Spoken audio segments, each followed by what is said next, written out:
বৈষম্য বিরোধী আন্দোলনে মানবতা বিরোধী অপরাধে সাবেক প্রধানমন্ত্রী শেখ হাসিনা, সাবেক স্বরাষ্ট্রমন্ত্রী ও সাবেক আইজিপির বিরুদ্ধে দ্বিতীয় দিনে সাক্ষ্য দিয়েছেন দুইজন। সাক্ষীদের জবানবন্দিতে উঠে আসে শেখ হাসিনার নো রিলিজ নো ট্রিটমেন্ট অর্ডারের প্রসঙ্গ। অলিউল রনির রিপোর্টে বিস্তারিত। জুলাই গণঅভ্যুত্থানে সংগঠিত অপরাধে সাবেক প্রধানমন্ত্রী শেখ হাসিনার বিরুদ্ধে একাধিক মামলা হয় আন্তর্জাতিক অপরাধ ট্রাইব্যুনালে।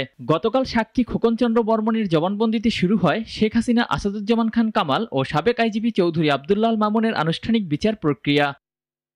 এ মামলায় সকালে ট্রাইব্যুনালে হাজির হয়ে জবানবন্দি দেন আবদুল্লাহ আল ইমরান ও পারভিন নামের আরও দুই সাক্ষী। তাদের দেয়া বক্তব্যে উঠে আসে শেখ হাসিনার নো রিলিজ ও নো ট্রিটমেন্ট অর্ডার, যার ফলে অঙ্গীন হয়ে পড়েন তারা।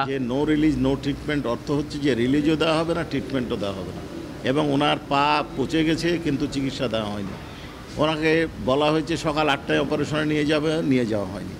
আরও বিভিন্ন অনিয়ম, ক্যাবিন দেওয়া হয়নি, দুর্গন্ধে মানুষ থাকতে পারছিল না, সেইখানে তাদেরকে সহায়তা করার মতো লোক ছিল না। এ সময় সাক্ষীরা আদালতে জুলাই আন্দোলনের চিত্র তুলে ধরে শেখ হাসিনা সহ তার সহযোগীদের সর্বোচ্চ শাস্তি দাবি করেন। এ মামলার পরবর্তী সাক্ষ্য গ্রহণ আগামী 6 আগস্ট। কিভাবে ঘটনা ঘটেছে তার পূর্ণ বর্ণনা ট্রাইব্যুনালে দিয়েছেন আসামি পক্ষ থেকে। তাদেরকে জেরা করা হয়েছে এবং তাদের বক্তব্য উপস্থাপন করছে। পরবর্তী ধার্য তারিখ 6 এবং 7 তারিখ আছে। আমরা বাকি ধার্য তারিখে পর্যায়ক্রমে সাক্ষী উপস্থাপন করব। এদিকে জুলাই আন্দোলনের কোনো মামলায় শেখ হাসিনা, আসাদুজ্জামান খান কামাল ও সাবেক আইজিপি চৌধুরী আবদুল্লাহ আল মামুনের বিরুদ্ধে দুদিনে এখন পর্যন্ত 3 জন সাক্ষী জবানবন্দি দিয়েছেন। অলিউল রনি, নাগরিক, ঢাকা।